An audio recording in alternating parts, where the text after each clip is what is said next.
Assalamualaikum warahmatullahi wabarakatuh. Halo teman-teman, perkenalkan nama saya Sylvia Rizky Barokah.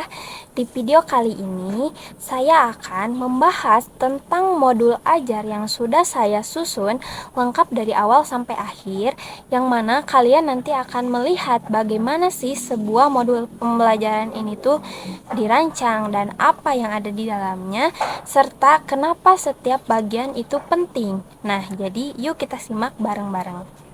Nah, sekarang bisa teman-teman lihat bahwa di sini itu ada identitas modul ajarnya, yang mana itu terdiri dari penyusunnya, nama sekolah, mata pelajaran, kelas, semester, materi pokok, dan juga alokasi waktunya. Nah, di sini penyusunnya yaitu saya sendiri, yaitu Sylvia Rizky Barokah, dan juga nama sekolah yang dibahas di sini atau dicantumkan di sini itu merupakan MTS Al Musdariyah, dan juga mata pelajaran yang dicantumkan di sini itu merupakan mata pelajaran fikih, dan juga kelasnya itu di sini merupakan kelas 7, semesternya semester genap, dan juga materi pokok yang diajar di sini dalam fikih ini itu sholat wajib jama' dan qashar. Serta terakhir alokasi waktu di sini itu dicantumkan 2 kali 50 menit dalam satu pertemuan. Nah, kenapa sih bagian identitas ini tuh penting? Nah, mungkin ada yang bertanya nih, kenapa sih harus menulis identitas segala? Nah, jadi gini ya, identitas modul itu fungsinya supaya siapapun yang baca modul ini langsung tahu konteksnya. Ini dibuat oleh siapa, mata pelajarannya apa, sekolahnya yang mana, dan juga berapa lama waktu pembelajarannya. Nah, bayangin nih, kamu dapat sebuah modul tapi tidak ada identitasnya, nantinya kamu akan merasa bingung. Nah, ini untuk kelas berapa, terus 1 jam atau 2 jam. Maka dari itu si identitas ini tuh ibaratkan sebuah kartu nama dari sebuah modul ajar yang wajib ada.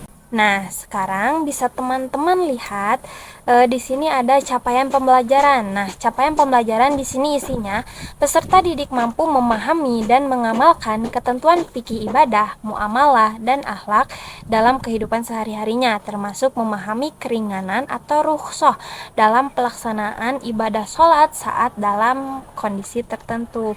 Nah, kenapa sih si capaian pembelajaran ini juga perlu ada di dalam modul ajar, yang mana capaian pembelajaran ini tuh teman-teman merupakan tujuan besar dari seluruh rangkaian belajar, yang mana tujuan yang mana ini tuh bukan tujuan dalam satu pertemuannya, tetapi gambaran besar kemampuan akhir yang dihasilkan atau diharapkan dari siswa setelah mempelajari fikih secara keseluruhan nantinya.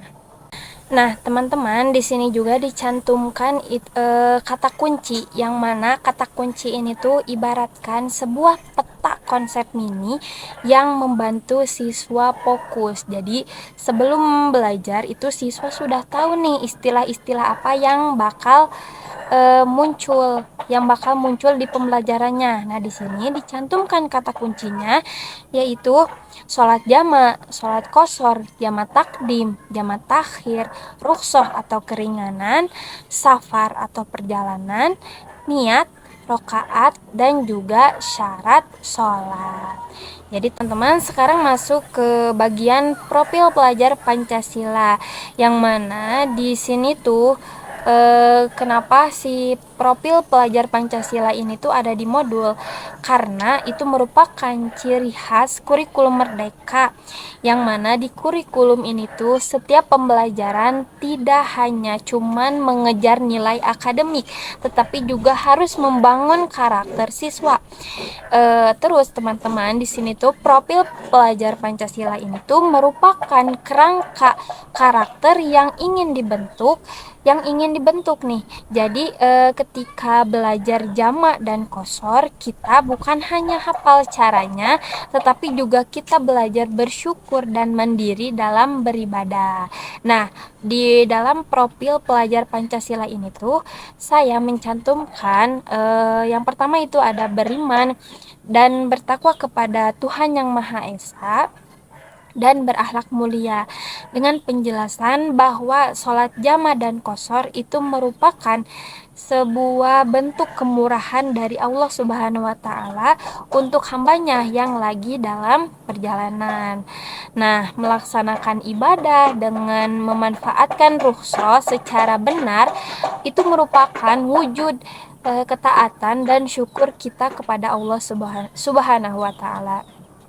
Nah, lalu juga di sini saya mencantumkan itu ada nilai mandiri, yang mana di sini siswa dilatih untuk bisa melaksanakan sholat jama dan qashar sendiri, terus memahami kapan dan bagaimana menerapkan rukhsah ini dalam kehidupan nyatanya. Nah, lalu selanjutnya teman-teman, di sini ada sarana dan prasarana yang dibutuhkan dalam pembelajaran fikih ini. Yang pertama itu ada buku paket fikih kelas 7, terus yang kedua itu ada LCD proyektor atau laptop, terus yang ketiga itu ada video pembelajaran sholat jama dan qashar, terus ada LKPD atau lembar kerja peserta didik, terus papan tulis dan spidol, mushaf Al-Quran, dan yang terakhir itu ada sejadah untuk praktek demonstrasi. Kenapa juga si sarana prasarana ini tuh harus dicantumkan di dalam modul kali ini?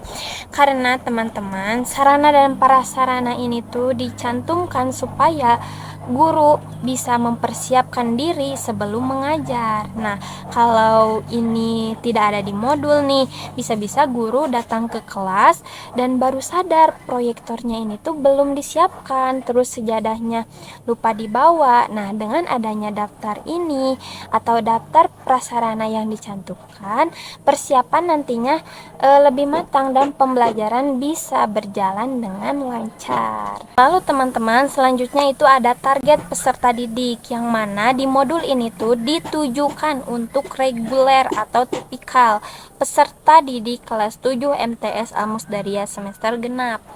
Nah, kenapa harus ada target peserta didik? Karena di dalam satu modul itu tidak bisa dipakai sembarangan untuk semua kondisi. Ada modul yang dibuat untuk siswa berkebutuhan khusus, ada untuk siswa berbakat, dan ada juga untuk reguler. Nah, dengan mencantumkan target, guru langsung tahu apakah si modul ini tuh cocok untuk kelasnya atau perlu diadaptasi lagi. Nah, terus selanjutnya teman-teman itu ada metode pembelajaran. Nah, metode pembelajaran yang saya cantumkan di modul kali ini yaitu merupakan modul contextual teaching and learning, demonstrasi, ceramah interaktif, diskusi kelompok, dan juga tanya jawab. Nah, metode pembelajaran ini tuh ditentukan bagaimana cara guru menyampaikan materi. Nah, kalau cuma ceramah saja, siswa bisa ngantuk dan juga nantinya pasif. Makanya di modul kali ini tuh dikombinasikanlah ada CTL supaya materi bisa relevan dengan kehidupan nyata siswa. Juga ada demonstrasi supaya siswa bisa lihat langsung praktik sholatnya, dan juga ada diskusi supaya siswa nantinya lebih aktif berpikir bareng bersama teman-temannya. Nah, kombinasi ini tuh kombinasi dari metode ini tuh membuat pembelajaran lebih hidup dan lebih efektif lagi. Terus selanjutnya teman-teman, di sini tuh ada moda pembelajaran. Nah, moda pembelajaran di sini tuh adalah tatap muka. Nah, ini penting dicantumkan karena di era sekarang moda bisa bermacam-macam ya. Ada tatap muka, ada daring atau blended. Yang bisa diartikan dengan campuran, ada yang tatap muka dan bisa misalkan dalam satu minggu ada tatap muka dan juga ada daring. Nah, dengan menyebutkan modanya di sini tuh semua pihak jadi tahu format apa yang digunakan. Jadi di sini di modul kali ini saya mencantumkan moda pembelajarannya yaitu tatap muka. Nah, lalu selanjutnya teman-teman di sini di modul saya dicantumkan asesmen yaitu ada individu dan juga kelompok. Nah, individunya ini tuh berupa tes tertulis yang mencangkup pilihan ganda dan juga uraian serta penilaian performa atau praktik sholat nantinya. Terus asesmen yang kedua itu ada kelompok yang mana itu merupakan hasil dari diskusi, presentasi dan juga LKPD.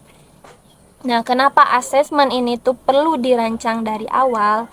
Nah, teman-teman, banyak yang menyangka bahwa asesmen ini tuh merupakan urusan belakangan. Nah, itu tuh salah besar ya. Yang mana asesmen ini tuh harus direncanakan sejak awal merancang modul supaya tujuan pembelajaran, kegiatan belajar, dan juga cara penilaiannya saling selaras. Nah, kalau tujuannya ini tuh mempraktikkan sholat, ya asesmennya harus ada praktik, bukan cuma tes tulis saja. Nah, inilah yang namanya asesmen as learning dan assessment of learning dalam kurikulum Merdeka. Selanjutnya itu ada materi ajar. Di sini materi yang akan diajarkan di modul yang saya buat yaitu yang pertama ada pengertian sholat jama dan qashar, terus yang kedua ada pengertian sholat jama dan qashar, terus yang ketiga itu ada macam-macam sholat jama, ada jama takdim dan juga jama takhir, terus syarat diperbolehkannya jama dan qashar serta tata cara pelaksanaan sholat jama, qashar dan jama qashar.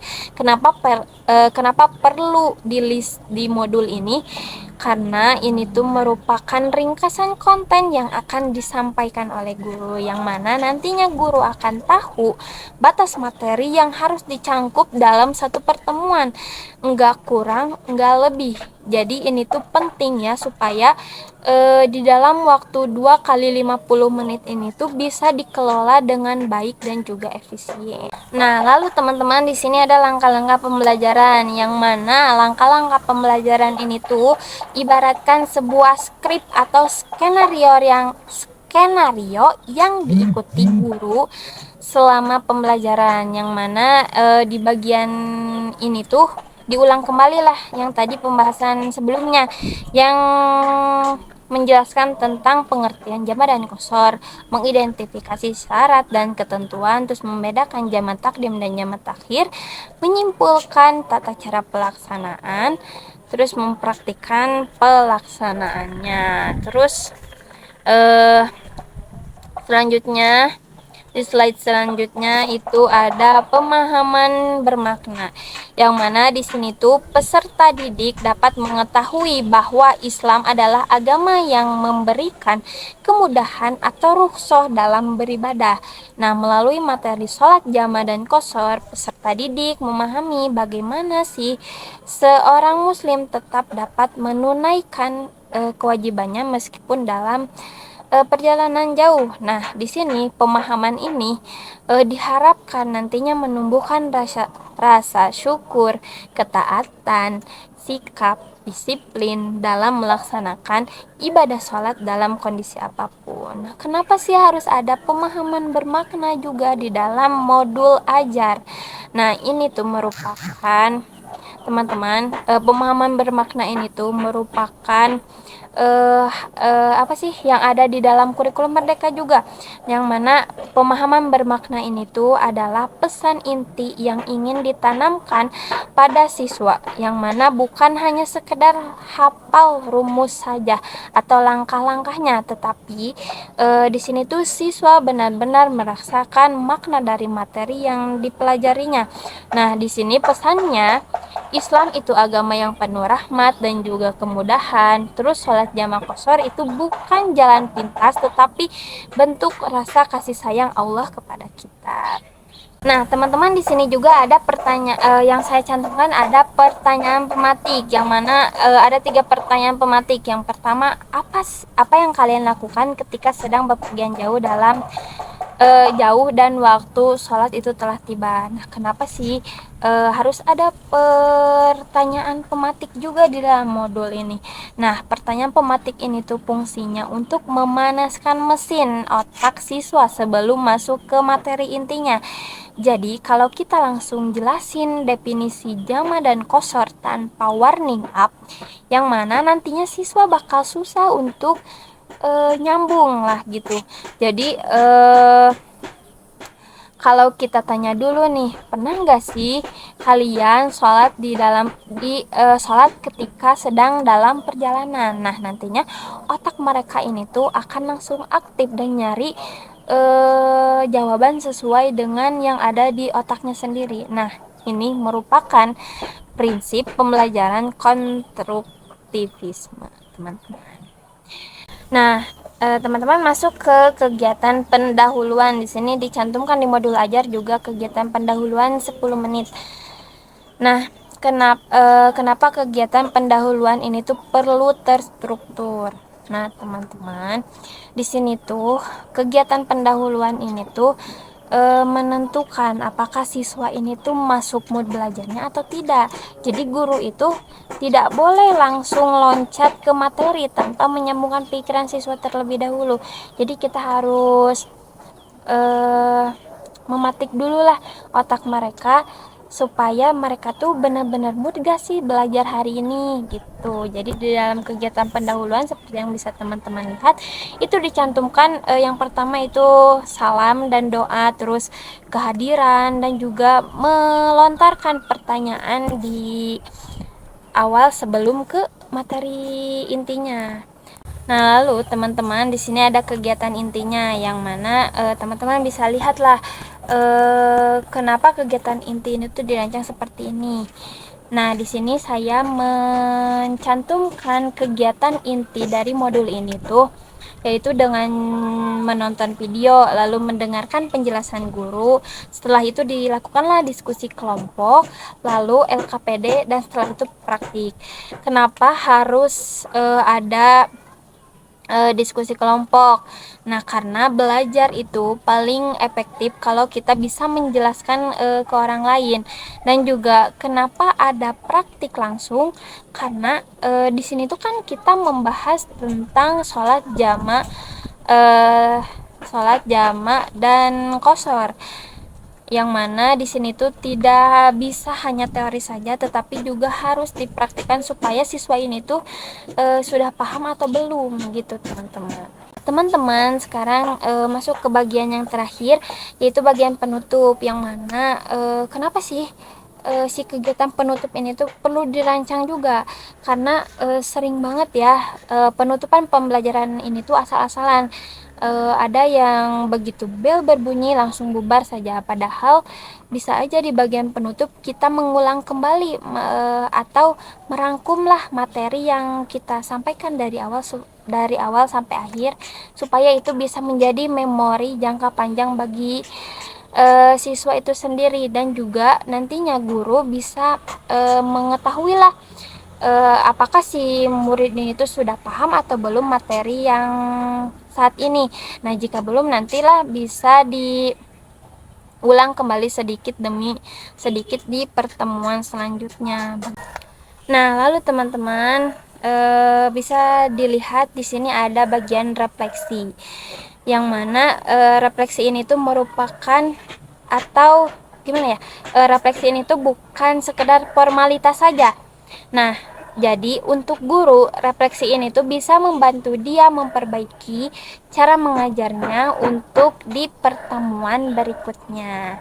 Sedangkan untuk siswa, refleksi ini tuh membantu mereka menyadari apa yang sudah dikuasai dan apa yang masih perlu dipelajari lebih lanjut lagi. Nah, inilah yang disebut dengan kemampuan mengenali proses belajar diri sendiri. Nah, di kurikulum Merdeka ini tuh refleksi itu merupakan komponen yang wajib. Sekarang bisa teman-teman lihat di sini juga ada lampiran yang mencantumkan bahan bacaan guru, yang mana bacaan bahan bacaan guru ini dilampirkan di sini itu merupakan referensi konten atau referensi yang memastikan guru itu benar-benar menguasai materi sebelum mengajar. Nah, ini bukan berarti guru tidak tahu ya, tetapi sebagai pengingat dan panduan agar materi yang disampaikan itu akurat, lengkap, dan juga sesuai dengan apa yang sudah direncanakan. Nah, ini juga nantinya menunjukkan bahwa modul yang baik itu bisa dipakai tanpa harus cari-cari referensi lain dulu. Nah, lalu teman-teman di sini juga di modul ini itu ada glosarium, yang mana glosarium ini tuh merupakan kamus mini di dalam modul. Nah, misalkan nih waktu siswa baca materi dan menemukan kata yang asing, mereka tidak perlu buka kamus lain, cukup dengan melihat glosarium di akhir. Nah, ini nantinya sangat membantu terutama untuk istilah-istilah fikih yang mungkin belum familiar di telinga anak-anak kelas 7. Nah, dengan glosarium yang dicantumkan nantinya belajar jadi lebih mandiri dan tidak putus di tengah jalan gara-gara tidak mengerti kosakata yang muncul atau asing didengarnya. Nah, teman-teman, yang terakhir itu ada rubrik penilaian yang dicantumkan di dalam modul yang saya buat. Nah, di sini yang pertama rubrik penilaian LKPD ya. Nah, jadi jika si siswa sempurna sempurna dalam menjawab soal yang diberikan, maka itu nilainya 10. Jadi di dalam LKPD ini tuh poin keseluruhan sempurnanya jika benar itu 10. Nah, nantinya dari 4 kasus ini tuh 4 dikali 10 poin nantinya akan mendapat nilai 40 poin. Nah, sedangkan di pilihan ganda itu jika benar menjawabnya poinnya itu 2. Jadi 5 soal pilihan ganda ini tuh dikalikan 5 kali 2 itu merupakan 10 kan, jadi 10 poin. Jadi 5 soal dikali 10 poin itu dapat 40 poin. Nah, sedangkan di penilaian uraian teman-teman jika sempurna menjawabnya, misalkan yang pertama ada pengertian indikator soalnya itu ada pengertian jamak dan kosor dan juga dasar hukumnya. Jadi indikator jawaban idealnya itu menyebutkan definisi keduanya dengan benar dan menyebutkan dalil, misalkan dalam Quran surah An-Nisa ayat 101. Nah, skornya nanti itu 10. Jadi 5 soal uraian ini tuh dikali 10, nanti keseluruhan poin dalam uraian ini tuh 50 poin. Nah, teman-teman, di sini ada keterangan skor LKPD yang mana skor 7 sampai 10 itu kriterianya jawaban benar dan alasan atau isiannya lengkap serta tepat. Sedangkan skor 3 sampai 6 itu jawabannya benar tapi alasan atau isiannya kurang lengkap. Sedangkan 1 atau 2 itu jawabannya kurang tepat atau alasannya juga tidak relevan. Sedangkan skor 0 itu nanti kriterianya itu karena siswa tidak menjawab soal yang diberikan. Sedangkan di keterangan skor uraian, teman-teman, di sini ada skor 9 sampai 10 itu bila jawabannya lengkap dan benar dan disertai dalil dan contoh yang tepat. Sedangkan skor 6 sampai 8 itu jawaban benar namun kurang lengkap atau kurang disertai dalil. Sedangkan skor 3 dan 5 itu jawabannya sebagian benar tapi penjelasannya itu masih dangkal ya. Sedangkan terakhir skor 1 sampai 2 itu jawabannya ada namun sebagian besar keliru, sedangkan 0 itu dianggap tidak menjawab sama sekali. Nah, jadi itulah pemaparan lengkap dari modul ajar fikih yang saya buat tentang sholat fardu jama dan qashar untuk kelas 7 MTS. Nah, intinya teman-teman, modul ini tuh dirancang supaya materi yang mungkin terasa abstrak itu bisa jadi sesuatu yang nyata, kontekstual, dan juga langsung bisa amalkan atau dilakukan oleh siswa dalam kehidupan sehari-harinya. Nah, karena itulah sejatinya tujuan pendidikan agama Islam itu bukan sekedar tahu, tetapi juga bisa beribadah dengan benar di dalam kondisi apapun. Nah, semoga video yang saya paparkan ini bisa menjadi referensi atau bermanfaat bagi teman-teman semua. Cukup sekian yang bisa saya sampaikan, kurang lebihnya mohon maaf. Wassalamualaikum warahmatullahi wabarakatuh.